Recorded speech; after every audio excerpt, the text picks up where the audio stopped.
Hello friends, study with Krishna channel में एक बार आपका फिर स्वागत है। हम पिछली क्लास से स्टार्ट किए थे राष्ट्रपति की लेजिस्लेटिव पावर्स, विधायी शक्तियाँ। विधायी शक्तियों में राष्ट्रपति के पास में जो सबसे प्रमुख विधायी शक्ति है वो है ऑर्डिनेंस यानी अध्यादेश जारी करने की शक्ति। तो अध्यादेश क्या है? अध्यादेश से रिलेटेड आपके पास प्री में या मेंस में बहुत अच्छे क्वेश्चंस बन सकते हैं। एक एग्जाम्पल मैं क्वेश्चन आपको यहाँ पर पढ़ के सुनाता हूँ जो पिछले 2015 के आईएएस एग्ज़ाम में मेंस में पूछा गया था। तो देखिए क्वेश्चन क्या है, उसके बाद में जब हम इस क्लास को पढ़ेंगे तो आप उसे देखेंगे कैसे क्या क्या चीज़ें आपको यहाँ पर फोकस करनी चाहिए। क्वेश्चन है 2015 का आईएएस का क्वेश्चन है ये। अध्यादेशों का आश्रय लेने से हमेशा ही शक्तियों के पृथक्करण सिद्धांत की भावना का उल्लंघन होने पर राष्ट्रपति ने चिंता जाहिर की है। अध्यादेशों को लागू करने की शक्ति के तर्काधार को नोट करते हुए विश्लेषण कीजिए कि क्या इस मुद्दे पर उच्चतम न्यायालय के विनिश्चयों ने इस शक्ति का आश्रय लेने को और सुगम बना दिया है। क्या अध्यादेशों को लागू करने की शक्ति को निरस्त कर देना चाहिए। तो देखिए हमेशा ही अध्यादेश को लेकर के एक विवाद रहता है कि विधि बनाने का काम जो है वो संसद का है। विधि बनाने का कार्य जो है संसद का कोई एक व्यक्ति अकेले नहीं कर सकता है। जब भी भारत में कोई विधि बनती है तो वो लोकसभा राज्यसभा दोनों सदनों से पारित की जाती है और उसके बाद में राष्ट्रपति भी उस पर हस्ताक्षर करता है। तो इतने लोगों का उसमें सहयोग होता है। लेकिन जो अध्यादेश होता है, अध्यादेश जो है वो राष्ट्रपति के द्वारा जारी कर दिया जाता है और एक प्रकार से आप इसे कह सकते हैं कि कार्यपालिका के द्वारा एक विधि बना दी जाती है। राष्ट्रपति जो है वो कार्यपालिका का प्रमुख होता है और कार्यपालक होते हुए वो एक विधि बना देता है और वो विधि बिल्कुल उसी तरीके से देश में लागू हो जाती है जैसे कि कोई अधिनियम जो है लागू किया जाता है। और अधिनियम जितनी ही शक्तियाँ और सीमाएँ उस अध्यादेश की भी होती हैं। हालांकि उसमें इतना ज़रूर है कि अध्यादेश की एक समय सीमा होती है और उसके बाद में उसे पारित करना ज़रूरी होता है। लेकिन फिर भी जितने दिन तक अध्यादेश लागू रहता है उतने दिन तक वो बिल्कुल एक अधिनियम की तरह ही काम करता है। तो यहाँ पे प्रश्न उठता है, क्या अध्यादेश जो है वो विधायिका के कार्य का एक विकल्प है या उसके समांतर है। यानी राष्ट्रपति के पास में इस प्रकार से एक अध्यादेश जारी कर देने की जो पावर है, तो क्या ये संसद के एक समांतर पावर है कि जो काम संसद कर सकती है मिल करके वो अकेले राष्ट्रपति ही कर सकता है। तो क्या ये बराबरी की बात है या फिर यह एक ऐसा विकल्प है जो किसी विशेष परिस्थितियों में जब संसद न चल रही हो उस समय जो है एक विशेष परिस्थितियों में आवश्यक अधिनियम बनाने की ज़रूरत पड़ जाए तो उसके समाधान के रूप में है। तो इन सब बातों पे हम चर्चा करेंगे और देखेंगे इस तरह के क्वेश्चंस आपसे जो पूछे जाएंगे वो कैसे आप हैंडल कर लेंगे। तो यहाँ पर सबसे पहले हम आपको बता दें कि जो राष्ट्रपति की अध्यादेश जारी करने की शक्ति है वो एक विधायी शक्ति है और इसको आर्टिकल 123 में इसको पूरी तरीके से वर्णित किया गया है। तो सबसे पहले आपको इसका आर्टिकल जान लेना चाहिए। आर्टिकल है आर्टिकल 123। चलिए बात करते हैं अध्यादेश। तो सबसे पहले तो हम ये देखें अध्यादेश क्या है और इसे कब और क्यों जारी किया जाता है। तो सबसे पहला जो चीज़ है, आर्टिकल 123 में राष्ट्रपति के अध्यादेश जारी करने की शक्ति दी गई है। अब हम इसको देखें कि ये अध्यादेश क्या है। अध्यादेश आखिर ये ऑर्डिनेंस होता क्या है।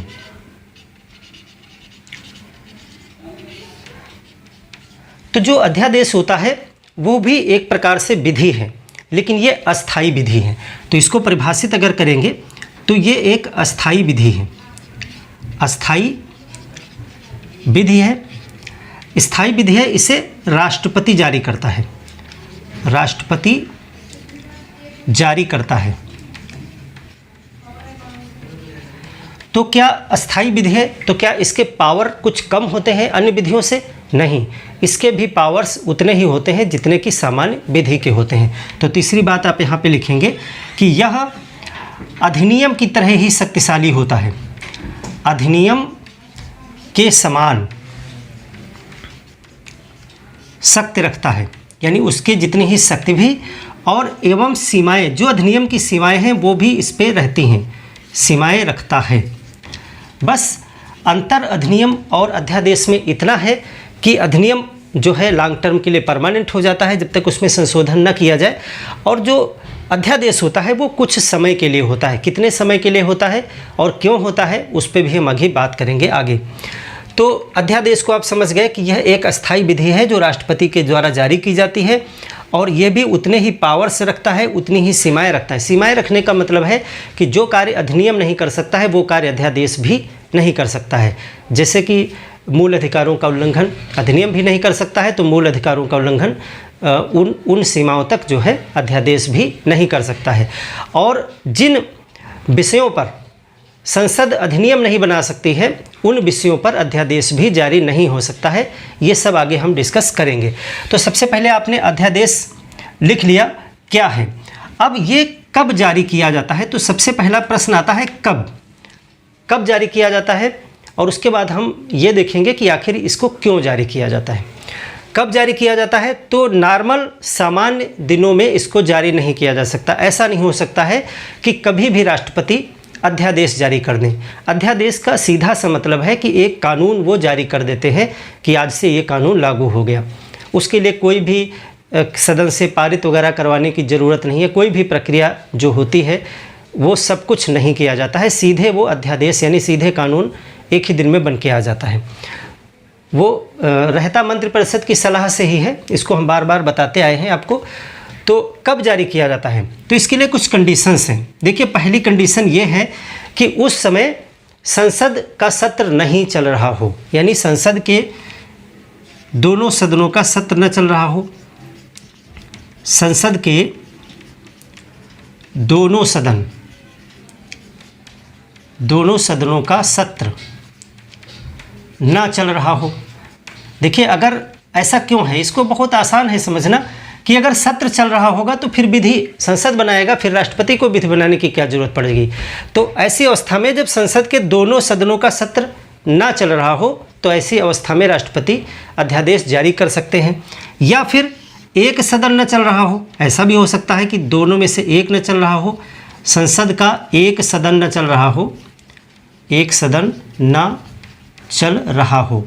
जैसे मान लेते हैं कि लोकसभा का अभी सत्र चल रहा है और राज्यसभा का सत्र नहीं चल रहा है उस समय, तो अकेले एक सदन भी विधि नहीं बना सकता है, क्योंकि विधि लोकसभा से पारित होगी तो राज्यसभा बंद है उस समय।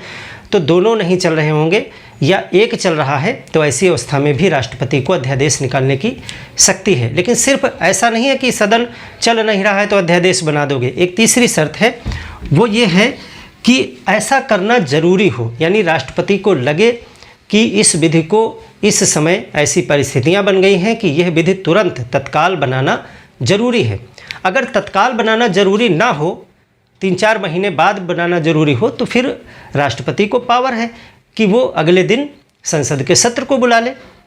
राष्ट्रपति कभी भी किसी भी जगह पर संसद का सत्र बुला सकता है।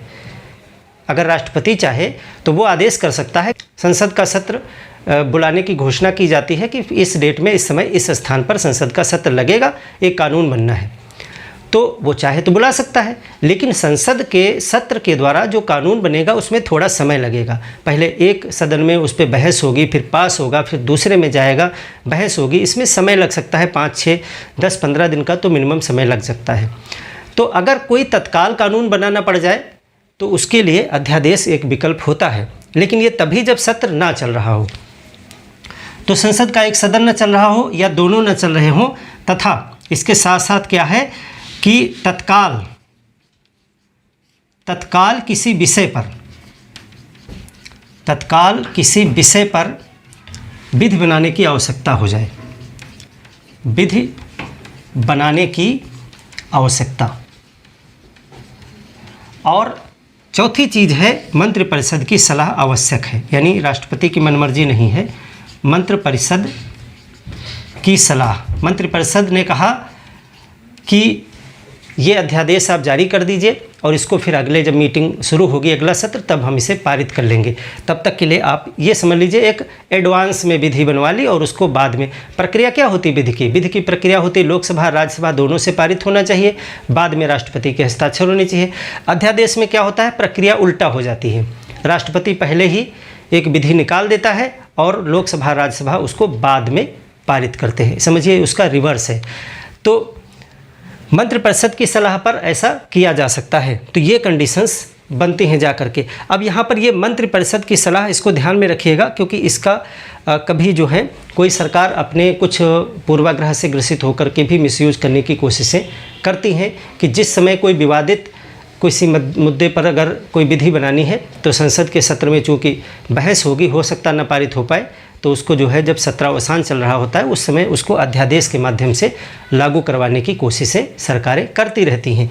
लेकिन बाद में वो पारित होगा या नहीं होगा वो तो आगे भविष्य में है, लेकिन फिर भी 3, 4, 5, 6 महीने तक का समय जो मिल जाता है उसमें वो कानून लागू रहता है। तो कब हो सकता है ये आपने समझ लिया। अब इसका एक प्रश्न और उठता है कि क्यों, आखिर इसकी ज़रूरत क्या है, क्यों अध्यादेश की ज़रूरत पड़ गई। जब विधि बनाने के लिए इतनी बड़ी एक संसद बनाई गई है तो फिर एक अध्यादेश निकालने की ज़रूरत क्या पड़ गई। तो ये इसलिए है, देखो इसको समझना आपको ये होगा कि ये संसद का समांतर कोई अधिकार नहीं है राष्ट्रपति का, कि संसद भी कानून बना रही है, राष्ट्रपति भी अपना अध्यादेश जारी कर रहे हैं, यानी दो संस्थाएं मिलकर के कानून बना रही हैं। एक तरफ संसद भी विधि बना रही है, एक तरफ ऑर्डिनेंस भी जारी किया जा रहा है। ऐसा समांतर नहीं है, ये विकल्प है कि अचानक से ज़रूरत पड़ जाए, यानी ऐसी परिस्थितियां जब संसद के द्वारा विधि बनाने में समय लग सकता है और तत्काल विधि की ज़रूरत है, तो उस विकल्प के रूप में आप क्यों में यही लिखेंगे।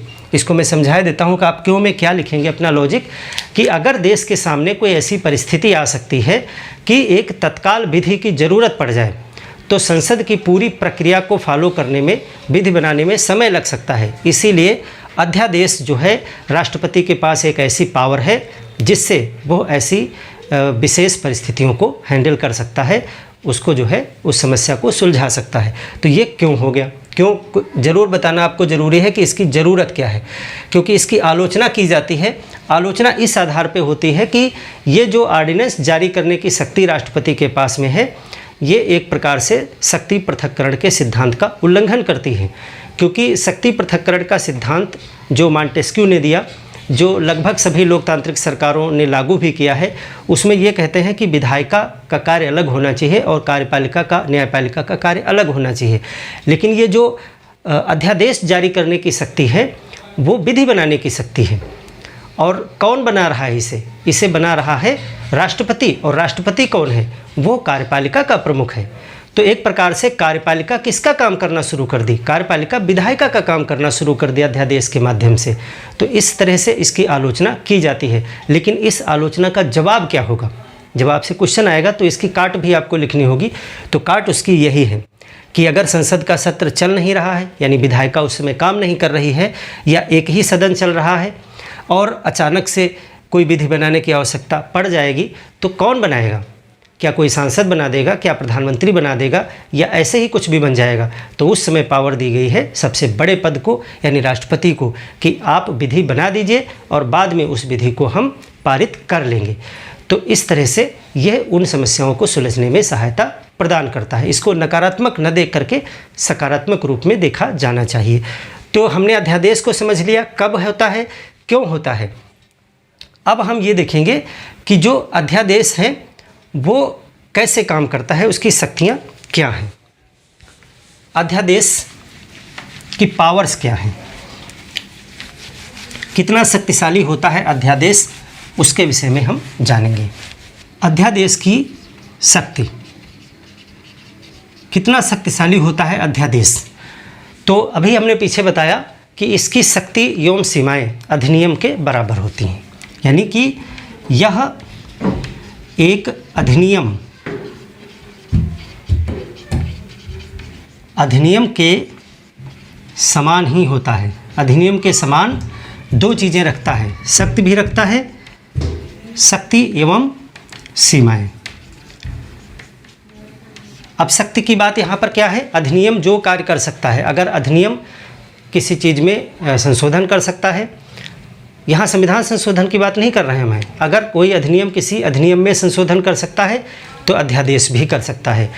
अगर अधिनियम जो है वो उसकी कुछ सीमाएं हैं, जैसे कि कोई अधिनियम फंडामेंटल राइट्स का अतिक्रमण नहीं कर सकता है, आर्टिकल 13 जो कहता है, तो अध्यादेश भी नहीं कर सकता है। यानी कि इसको आप कह सकते हैं कि ये एक प्रकार से अस्थायी अधिनियम ही होता है, जिसको अध्यादेश कहा जाता है। तो ये अध्यादेश की शक्ति है। अब इसमें कुछ और आपको स्पेशल जानने की ज़रूरत नहीं है। ये एक विधि है, जो भी अधिनियम से हो सकता है वो अध्यादेश से भी हो सकता है। अब यहाँ पर एक प्रश्न ये उठता है कि अध्यादेश कितने समय तक वैलिड रहता है, इसका समय क्या होगा। तो वो चीज़ आपको समझनी है, उसको देखें। हेडिंग रहेगी अध्यादेश कितने समय तक रहता है, कितने समय तक।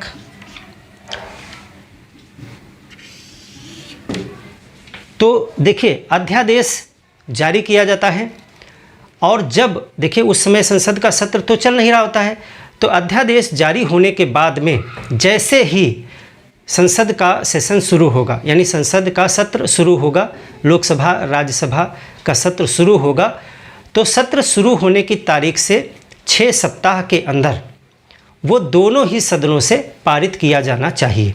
यानी कि उसको सदन में रखा जाएगा कि जब सदन नहीं चल रहा था तो ये अध्यादेश जारी किया गया, 1, 2 या 3 जितने भी जारी किए गए वो सभी लोकसभा और राज्यसभा में रखे जाएंगे और 6 सप्ताह का ही समय मिलता है। 6 सप्ताह के अंदर लोकसभा राज्यसभा के पास में क्या पावर्स हैं, वो चाहे तो वो समाप्त कर दें, यानी कि इसको नहीं पारित करना, हमको अस्वीकार कर दें और वहीं पर समाप्त कर दें उसे, या फिर वो उसे पारित कर दें। अगर उसे पारित कर देंगे तो फिर उस पर राष्ट्रपति हस्ताक्षर कर देगा और वो अधिनियम बन जाएगा, यानी वो आगे परमानेंट लॉ बन गया। तो ये दोनों ही चीज़ें हो सकती हैं। अगर 6 सप्ताह का समय निकल जाए और राज्यसभा और लोकसभा उस पर कोई निर्णय न ले, यानी कि उसको पारित ना करे, स्वतः ही समाप्त हो जाएगा। और राष्ट्रपति के पास पावर ये रहती है कि जारी करने के बाद में कभी भी उसको वापस ले सकता है, जब तक वो पारित न हो जाए। उसके बीच में अगर वो चाहे तो कभी भी उसे खुद ही समाप्त कर सकता है, और जब वो पारित हो जाएगा उसके बाद में तो वो अधिनियम बन जाएगा, फिर तो उसे अध्यादेश हम कहेंगे ही नहीं। तो अध्यादेश कितने समय तक, तो यहाँ कई क्वेश्चन पेचीदा बन सकते हैं, तो उसके सभी पॉइंट आपको लिखना होगा। तो सबसे पहला पॉइंट आप लिखेंगे कि जो अध्यादेश होता है, अध्यादेश को राष्ट्रपति कभी भी समाप्त कर सकता है। राष्ट्रपति कभी भी, पहला पॉइंट तो यही है कि राष्ट्रपति ने ही जारी किया तो राष्ट्रपति उसे कभी भी वापस ले सकता है, वापस ले सकता है। अब ऐसा नहीं है कि जब वो एक्ट बन जाएगा तब वापस ले लेगा, जब तक वो अधिनियम है, यानी संसद ने उसे पारित नहीं किया है तब तक अध्यादेश को राष्ट्रपति कभी भी वापस ले सकता है। तो पहला ऑप्शन तो यही हो गया। अगर वापस नहीं लिया तब क्या होगा, तो जारी होने के बाद में, अध्यादेश जारी होने के बाद में, जारी होने के बाद संसद के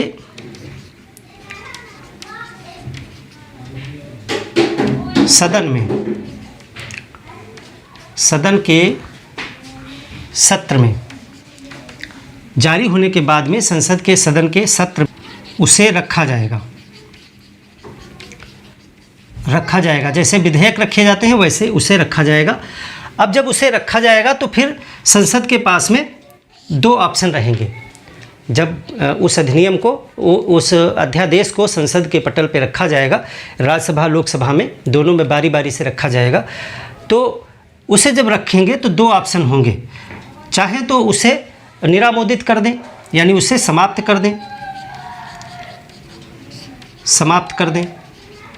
समाप्त कैसे करेंगे कि हम उसे पारित कर, उसे जो है अनुमोदित नहीं कर रहे हैं, तो उसी समय उसे ख़त्म कर दें वोटिंग करके। अगर वो समाप्त ना करना चाहे तो वो उसे पारित कर सकते हैं, या फिर क्या कर दें, पारित कर दें। अगर पारित कर देते हैं तो वो अधिनियम बन जाएगा, अधिनियम बन जाएगा। अब कैसे बन जाएगा, तब उस पर राष्ट्रपति पुनः हस्ताक्षर करेंगे। ऐसा नहीं होगा कि राष्ट्रपति पहले ही उसको अध्यादेश को जारी कर चुके हैं तो दोबारा उस पर हस्ताक्षर नहीं करेंगे, क्योंकि जब यहाँ पर अध्यादेश आएगा उसे पारित करेंगे तब वो पहुँचेगा फिर एज ए विधेयक, तब उसको फिर से, वो हो सकता है कि उसमें कुछ और परिवर्तन भी कर दे, तब उसे फिर से राष्ट्रपति हस्ताक्षर करेगा, तब वो अधिनियम बन जाएगा। तो 2 ऑप्शन यहाँ पर रहते हैं। समाप्त करने के लिए उसे निरामोदित करेंगे, यानी हम अनुमोदित नहीं कर रहे हैं। अब तीसरा इसमें शर्त यह है कि ये जो पारित करने वाली शर्त है उसमें समयावधि क्या मिलती है। तो इसमें कहा जाता है कि संसद के सत्र के शुरू होने के बाद 6 सप्ताह के अंदर पारित किया जाना चाहिए, नहीं तो वो स्वतः ही समाप्त हो जाएगा। तो यहाँ पर कहा जा रहा है कि सत्र प्रारंभ के 6 सप्ताह के भीतर पारित करना होगा, अन्यथा अगर 6 सप्ताह का समय निकल जाता है, अन्यथा जो अध्यादेश है वो समाप्त हो जाएगा, अध्यादेश स्वतः समाप्त हो जाएगा, स्वतः समाप्त हो जाएगा। यानी कि अगर वो चाहें तो 6 सप्ताह से पहले ही, आज ही मीटिंग शुरू हुई, आज ही अध्यादेश को रखा गया, आज ही कैंसिल, 6 सप्ताह का कोई उसमें प्रावधान ऐसा नहीं, 6 सप्ताह करना ज़रूरी है। तो जैसे ही सत्र शुरू हुआ उसी दिन उसको हमने खारिज कर दिया, लोकसभा ने, राज्यसभा ने भी खारिज कर दिया, तो समाप्त हो गया। अगर वो पारित करना चाहते हैं तो समय है, 6 सप्ताह के अंदर पारित कर लीजिए।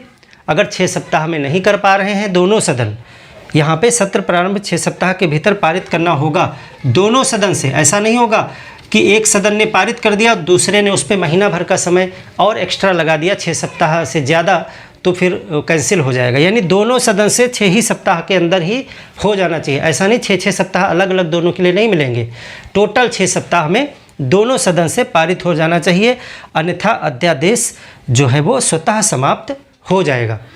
अब एक प्रश्न ये बन जाता है कि एक अध्यादेश मैक्सिमम कितने दिनों तक लागू रह सकता है, तो उसके लिए आपको थोड़ा सा लॉजिक लगाना पड़ेगा। यानी अध्यादेश का अधिकतम आयु कितनी है, अधिकतम आयु का मतलब है कितने दिन तक वो बिना पारित हुए जीवित रह सकता है।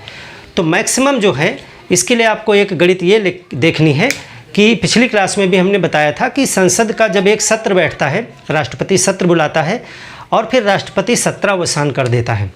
तो राष्ट्रपति जब सत्र समाप्त की घोषणा कर देता है, उसके बाद में अगला सत्र फिर से जब बुलाया जाएगा तो उसके बीच में कितना जो है गैप अधिकतम हो सकता है। तो उसमें कहा गया है कि मैक्सिमम 6 महीने से ज़्यादा गैप नहीं होना चाहिए। 6 महीने के ज़्यादा गैप नहीं हो, यानी 6 महीने बाद दूसरा सत्र बुलाया जाना ज़रूरी है। हालांकि भारत में जल्दी ही बुला लिया जाता है, लेकिन जैसे कि कोरोना चल रहा था या जैसे कोई अन्य परिस्थिति आ गई, तो किसी अन्य परिस्थितियों में जो है 6 महीने से ज़्यादा लेट नहीं किया जाना चाहिए। तो 6 महीने एक ऑर्डिनेंस को मिल सकते हैं मैक्सिमम। मान लेते हैं आज ही संसद का सत्र समाप्त हुआ और कल ही जो है राष्ट्रपति ने एक अध्यादेश जारी कर दिया, तो वो अध्यादेश कितने दिन तक अभी कानून नहीं बनेगा, जब तक अगला सत्र नहीं होगा। तो अगला सत्र जल्दी भी आ सकता है, लेकिन कितना मैक्सिमम टाइम मिल सकता है, 6 महीने तक का, क्योंकि 6 महीने के बाद सत्र बुलाना ज़रूरी है। तो 6 महीने तक तो वो लागू रह सकता है। उसके बाद में सत्र जब चालू हो जाएगा तो 6 सप्ताह का और समय मिलेगा, 6 सप्ताह तक लागू रहेगा। 6 सप्ताह तक वो पारित करें या ना करें वो लागू रहेगा। उसके बाद अगर पारित नहीं करते हैं तो वो समाप्त हो जाएगा।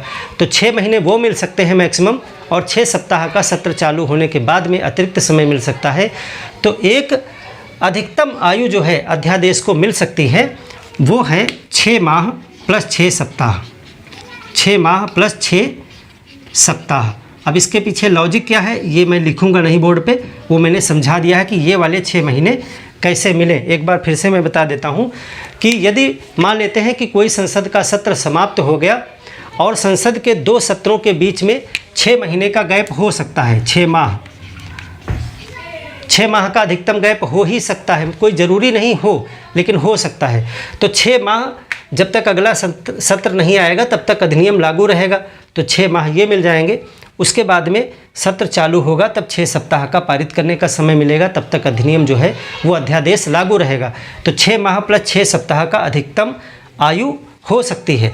ये अधिकतम की बात हो रही, न्यूनतम तो कभी भी हो सकता है। राष्ट्रपति उसको कभी वापस ले ले, 15 दिन बाद वापस ले ले, 1 महीने बाद वापस ले ले, या फिर जैसे ही सत्र शुरू हो पहले ही दिन उसको ख़त्म कर दिया जाए और सत्र जल्दी ही शुरू हो जाए। मान लेते हैं आज ही राष्ट्रपति ने अध्यादेश जारी किया क्योंकि सदन नहीं चल रहा था, और 15 दिन बाद या 2 महीने बाद सदन चालू हो गया, तो सदन ने उसको पहले ही दिन पारित कर दिया या समाप्त कर दिया, तो अध्यादेश 2 ही महीने तक चल पाया। तो मिनिमम कुछ भी हो सकता है, लेकिन मैक्सिमम इतना ही चल पाएगा, इसके बाद वो स्वतः समाप्त हो जाएगा। तो यहाँ पर एक चीज़ और पूछी जा सकती है कि ये 6 सप्ताह कब से गिना जाएगा। तो यहाँ पर तो हमने लिखा है कि सत्र प्रारंभ के दिनांक से ये गिना जाएगा 6 सप्ताह, लेकिन सत्र अलग अलग डेट में प्रारंभ हो सकता है दोनों सदनों का। ये भी आपको जानना चाहिए कि हो सकता है लोकसभा का सत्र आज की तारीख से शुरू हो गया और राज्यसभा का उसके 5 दिन बाद या 10 दिन बाद, 1 हफ्ते बाद शुरू हुआ।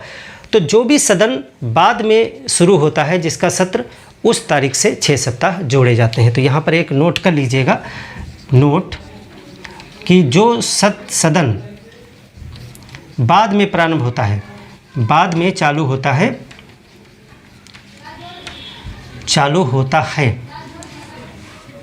उस प्रारंभ तारीख से, उस प्रारंभ से 6 सप्ताह गिने जाएंगे। क्योंकि एक सदन चल ही नहीं रहा था, तो जब दोनों सदन चालू हो जाएंगे जिस तारीख से, उस डेट से 6 सप्ताह का समय दिया जाता है। तो ये अध्यादेश कब तक रह सकता है, ये हो गया। अब अध्यादेश की सीमाएं क्या हैं? हमने शक्ति को देख लिया कि ये पावर है, कितने दिन के लिए है ये भी हमने समझ लिया है। कोई क्वेश्चन अगर इससे रिलेटेड आपका हो तो आप कमेंट बॉक्स में पूछ सकते हैं क्वेश्चंस, उसका उत्तर ज़रूर दिया जाएगा। तो अब इसकी पावर्स की तो बात हमने कर ली।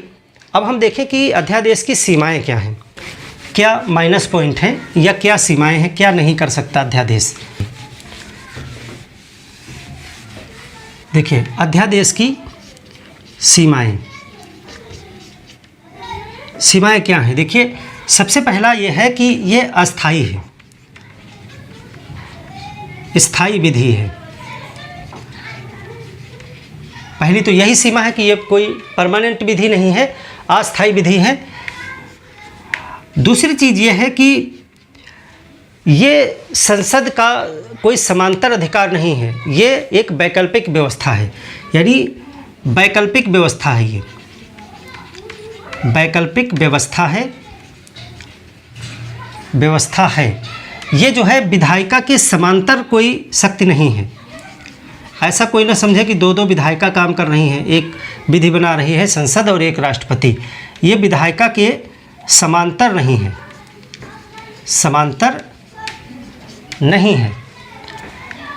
इसकी भी वही सीमाएं हैं जो एक अधिनियम की होती हैं। यानी कि अधिनियम की जो सीमाएं होती हैं, अधिनियम की सीमाएं इस पर भी लागू हैं, इस पर भी लागू हैं। ऐसा नहीं होगा कि अगर आपने आर्टिकल 13 को पढ़ा होगा तो आर्टिकल 13 में कहा गया है, विधि की परिभाषा भी दी गई है उसमें, और उसमें यह भी लिखा गया है कि विधि क्या होती है। तो विधि में अधिनियम भी आते हैं, अध्यादेश भी आते हैं, नियम कानून जितने भी होते हैं, नियम विनियम सब आते हैं उसी में। तो अधिनियम भी और अध्यादेश भी आर्टिकल 13 के तहत दोनों समान ही माने जाते हैं।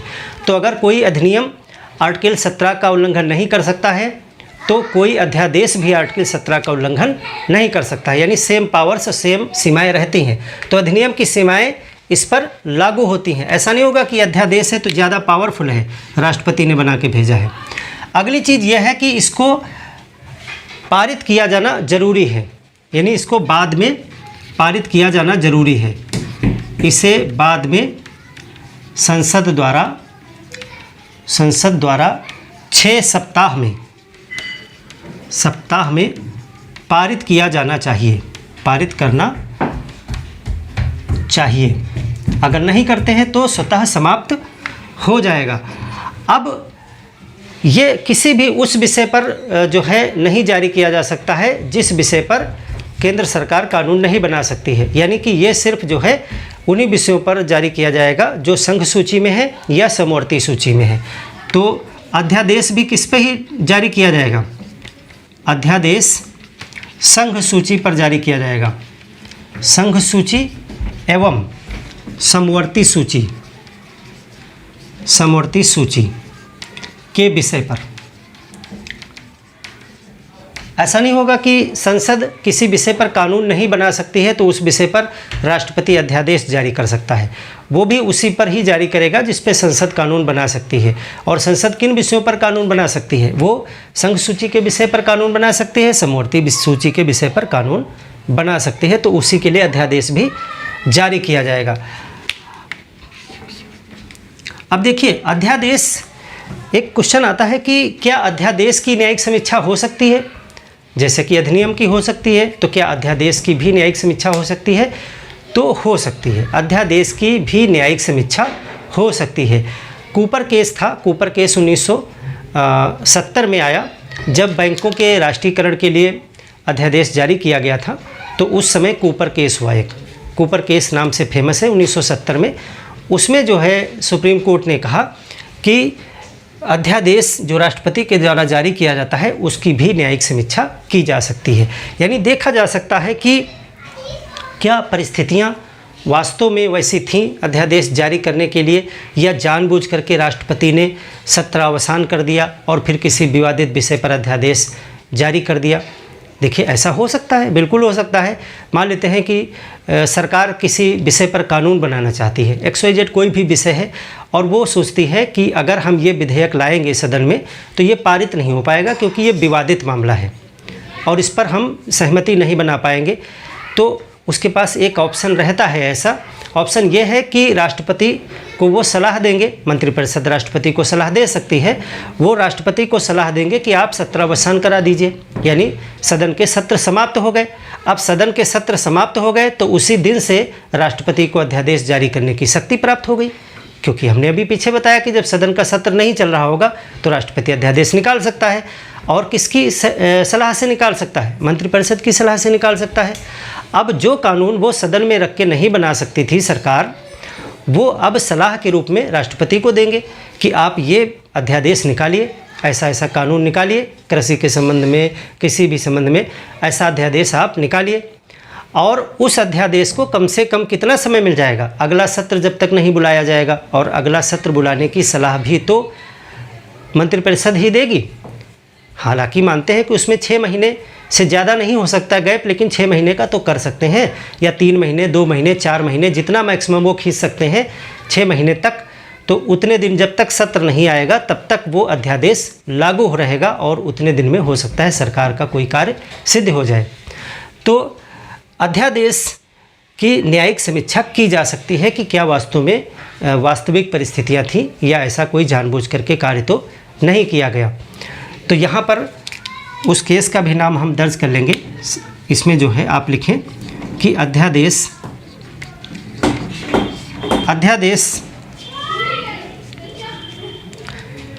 की न्यायिक समीक्षा हो सकती है, न्यायिक समीक्षा हो सकती है। अब इसको देखिए, अगर लॉजिक से निकालें तो यहाँ से भी आप कह सकते हैं कि जो अधिनियम होता है उसी के समान इसकी भी सीमाएं होती हैं, उसी के समान इसकी शक्तियाँ होती हैं।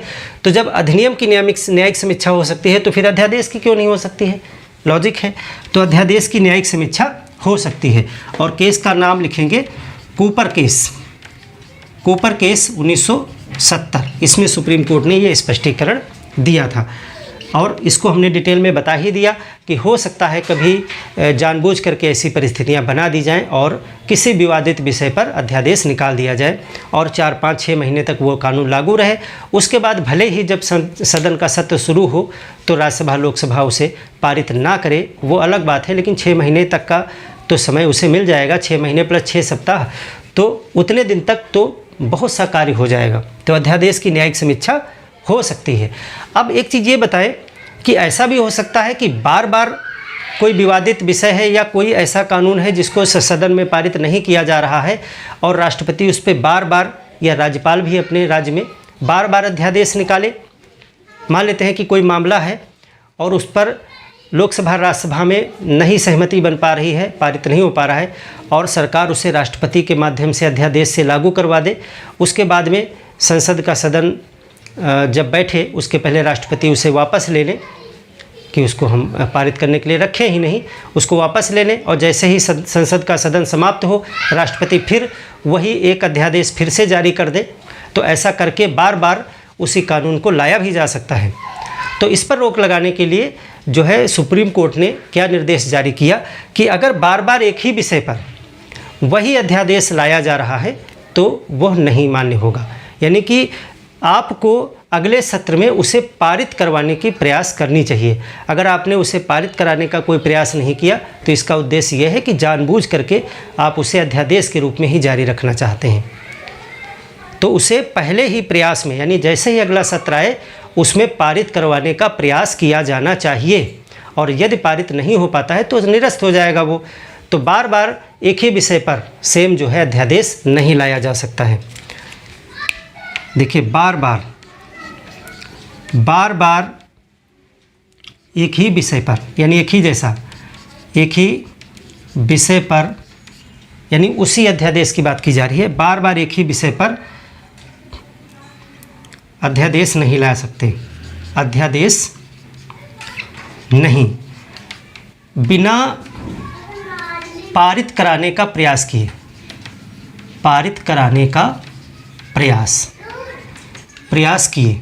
यानी कि हो सकता है कि कभी ऐसी परिस्थितियां ही बन जाएं कि लाना पड़ जाए, तो ऐसा नहीं है कि ला ही नहीं सकते हैं। इसमें लिखा कि बिना पारित कराने का प्रयास किया, यानी ईमानदारी से आपने कोशिश ही नहीं की, आपका इरादा ही था कि हम अध्यादेश लेके आएंगे और इसको संसद में हम रखेंगे ही नहीं, क्योंकि संसद में रखेंगे निरस्त हो जाएगा, क्योंकि विपक्ष बहुत ताकतवर है या हमारा इस पर बहुमत नहीं बन पाएगा, लोग इसके पक्ष में नहीं है। तो सरकार जानबूझ करके भी ला सकती है। तो ऐसा रोक है कि बार बार एक ही विषय पर अगर पारित कराने का प्रयास भी नहीं करते हैं आप, तो उस अध्यादेश को बार बार नहीं ला सकते हैं। ये एक केस है बाधवा केस, इसको लिख लेंगे। ये था बाधवा केस। केस के नाम कभी कभी पूछ लिए जाते हैं या कभी मैचिंग करने के लिए दिया जा सकता है, तो याद रखिएगा। तो बार बार वाली ये बात जो है वो बाधवा केस में रही। अब एक चीज़ और देखिए, हमने आपको बताया कि अधिनियम की भी वही शक्तियाँ होती हैं जो अध्यादेश हैं, यानी दोनों की शक्तियाँ समान होती हैं। तो क्या अध्यादेश के द्वारा संविधान में संशोधन भी किया जा सकता है? अधिनियम के द्वारा तो किया जा सकता है, जैसे कि कोई अधिनियम ले करके आए और संविधान में संशोधन कर दिया। तो क्या अध्यादेश जारी करके भी संविधान में संशोधन हो सकता है? तो यहाँ पर जो है अध्यादेश की शक्ति कम है, यानी अध्यादेश को संविधान संशोधन करने के लिए नहीं लाया जा सकता है। तो इस चीज़ को नोट करेंगे। अध्यादेश संविधान संशोधन के लिए नहीं ला सकते, संविधान संशोधन के लिए नहीं ला सकते हैं, लेकिन आपातकाल में ला सकते हैं। आपातकाल में यस है, ला सकते हैं, आपातकाल में ला सकते हैं, लेकिन संविधान संशोधन के लिए नहीं ला सकते हैं। देखिए अध्यादेश का आपातकाल से कोई संबंध नहीं है। ऐसा मत सोचिएगा कि आपातकाल होता है तभी अध्यादेश आता है। अध्यादेश अलग चीज़ है। अध्यादेश सामान्य परिस्थितियों में भी आ सकता है और आपातकाल में भी आ सकता है। अध्यादेश संविधान के संशोधन के लिए नहीं लाया जा सकता है। तो ये चीज़ आप याद रखिएगा। तो कभी कभी ऐसा पूछ सकते हैं कि अध्यादेश जो है क्या संविधान संशोधन के लिए भी उतनी ही पावर रखता है जितना कि अधिनियम रखता है? तो नहीं, यहाँ पर अध्यादेश पावरफुल नहीं है। तो ये कुछ अध्यादेश की सीमाएं हैं। अब देखिए यहाँ पर दो संशोधन भी कभी आपसे पूछे जा सकते हैं, यहीं पर इसी दरमियान हुए थे। सरकार ने एक संशोधन किया जब ये न्यायिक समीक्षा वाली बात है कि अध्यादेश की न्यायिक समीक्षा की जा सकती है, जब ऊपर केस में कहा गया तो सरकार चाहती थी कि राष्ट्रपति के अध्यादेश की समीक्षा ना की जाए।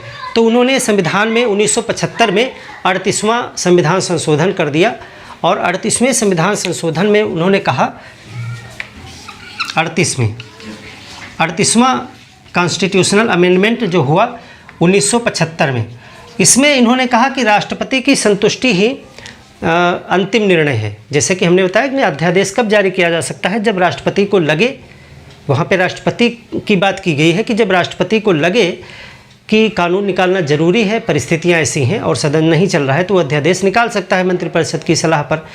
तो यहाँ 38वें संविधान संशोधन में 1975 में क्या कह दिया कि राष्ट्रपति की जो संतुष्टि है वो अंतिम है और उसकी न्यायिक समीक्षा नहीं हो सकती है। इसका निष्कर्ष ये था, 38वां संविधान संशोधन में ये कहा गया कि अध्यादेश